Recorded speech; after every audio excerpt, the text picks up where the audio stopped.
길 가다가 뭐 어르신 두 분이 바둑 두는데 흙이 막 이고 있는데 제가 가서 백을 훈술도 없고 백이 탁 이겨버렸어요. 그 노인네가 얼마나 열받겠습니까? 술래기인데 자네가 말이야. 그러면 그 훈수도 잘못하면 책임을 져야 되는 거죠. 뭐 예전에 뭐 그 중매 잘못 쓰면 뭐 양복이 한 벌이고 뺨이 석대라는 말도 있는데 그럼 어느 일정에 그래야지 자기네 권한도 더 생기고 좀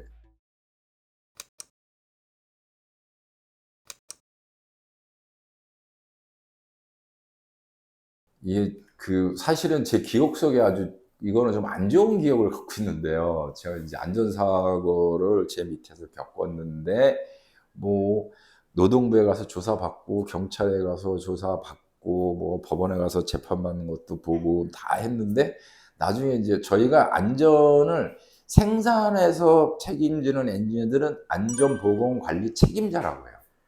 안전보건관리 감독자 책임자. 근데 안전관리자는 이제 안전에 대해서 산업안전보건법에도 조언을 하게 돼 있습니다. 그러니까 사업주와 안전보건관리 책임자에게 안전관리자는 조언을 하게 돼 있어요. 물론 이제 회사의 규모에 따라서 그게 이제 통합해서 같이 그 안전관리자와 안전관리 감독자 같이 하는 경우도 있고 그런데 이제 저 같은 경우에 대기업에 있다 보니까 안전관리자가 조언하는 조직이었는데 나중에 보니까 이 친구들은 뭐 아무 그 조사는 받지만 크게 징계를 받거나 사내 징계도 없고 뭐 관청에서의 그런 형도 없고 그런 거예요. 그래서 아주 기분이 안 좋더라고요. 그래서 봤더니 이제 법적으로도 그렇게 되어 있고 그리고 그분들한테도 책임을 져야 권한이 생기는데 그 나중에 알아봤더니 알게 된 사실은 그 사람들한테 책임을 물으면 누가 그 일을 하겠냐. 그러니까 아마 좀 이렇게 확대 해석하면 변호사가 재판하다가 예를 들면 민사재판 지면 돈을 못 받고 그렇죠? 이기면 돈을 받고 근데 졌을 경우에 그 형사처벌 뭐 처벌을 해? 그건 아니다. 뭐 그런 컨셉일 수도 있고요. 그러니까 나중에 이제 제가 보기에는 이제 그 안전관리자는 사내에서도 저희는 감사를 이제 다 받는데 감사도 안 받는 거예요. 제가 글에도 썼는데 어르신 두 분이 바둑 두는데 흙이 막 이고 있는데 제가 가서 백을 훈술도 없고 백이 탁 이겨버렸어요. 그 노인네가 얼마나 열받겠습니까? 술래기인데 자네가 말이야. 그러면 그 훈수도 잘못하면 책임을 져야 되는 거죠. 뭐 예전에 뭐 그 중매 잘못 쓰면 뭐 양복이 한 벌이고 뺨이 석대라는 말도 있는데 어느 일정에 그래야지 자기네 권한도 더 생기고 좀 그렇게 할 텐데 하는 아쉬움이 있어서 그런 말씀을 글에 썼습니다.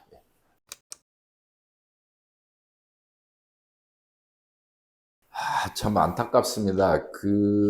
저는 이제 글을 쓰면서 이제 세월호 팽목항을 갔어요.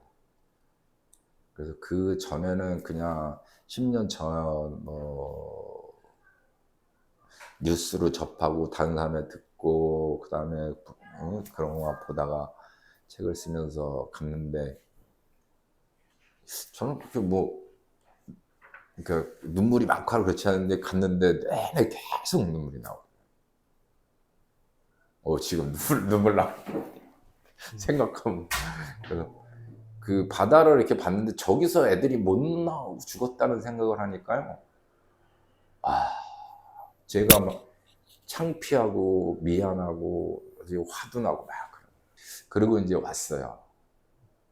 근데 거기만 가고 이태원은 안 가보기에는 제 마음이 이렇게 안 돼요. 근데 거기를 하루에 혼자 팽목항을 갔다 오니까 너무 피곤하고 머리도 복잡하고 막 그런 거예요. 그 다음날 아침에 이제 그 새벽에 더 갔다 갔는데 가야 된다는 생각이 딱 들어요. 그래서 이태원을 이제 또 혼자 왔어요.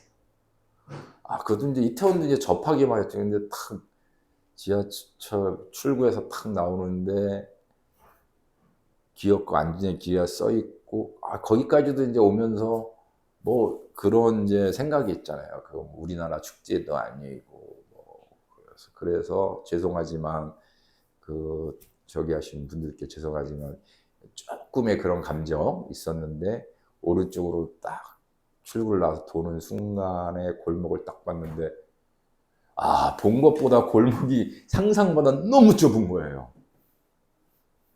그리고 길이도 짧고 경사도 급하고. 그래서 제가 딱 느낀 거야. 혼자도 쓰러지면 여기서 죽겠네. 그 생각이 딱 들어요. 겨울이나 이런데 혼자도 넘어지면 죽을 수도 있겠구나. 그러니까 너무 우리 사회에 어떤 그런 것들이 준비되지 않은 거예요.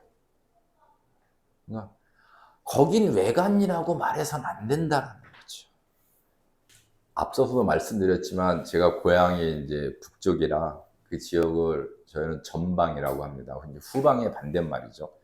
그래서 적 앞에 있다 그래서 전방인 건 잘 모르겠습니다만, 근데 저희 아버님이 그 전방 민간인 출입 금지 구역에서 농사를 지셨습니다. 그러면 이제 그때는 아빠죠. 아빠 뒤에 자전거 타고 따라갑니다.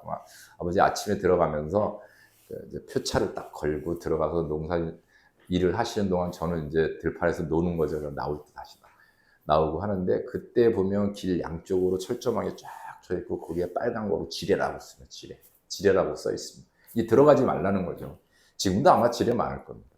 그러니까 이태원 사고 같은 경우 그렇게 불안전한 상태로 되어 있는 것들이 우리 사회 곳곳에 많이 있다.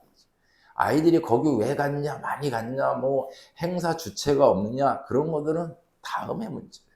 표면적으로 보면 정말 서울시뿐만이 아니라 우리 사회에 사람이 많이 모여 있는 곳, 그러니까 산업재해뿐만이 아니라 그런 위험한 지역이 없는지에 대해서 우리가 특히나 우리 뭐 어른 세대들이라고 해야 되나요? 그럼 많이 봐야 되지 않나.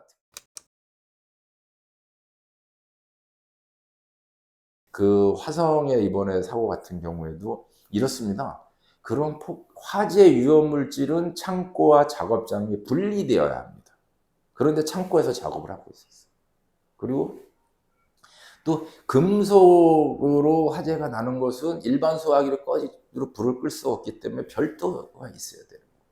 별도의 소화 설비를 갖춰야 되는 거고, 또 화재 위험을 경고를 했음에도 불구하고 화재 위험 있는 것은 출입구와 비상구 하나 외에 법적인 거 외에 더 많이 확보했어야 되는 거고, 아까 앞서 말씀드린 교육도 다르게 외국인들한테 맞춤형 교육을 했어야 되는 거고, 보호도 따로 했었어야 되는데, 그렇지 않고 뭐 정확히 앞으로 조사 결과가 나오겠지만 그런 알면서도 준비되지 않은 그러한 부분들이 다시 한번 우리가 기성세대들이 보고, 또 젊은 세대들이 안전한 삶을 유지할 수 있는 그런 환경을 만들었으면 하는 바람입니다.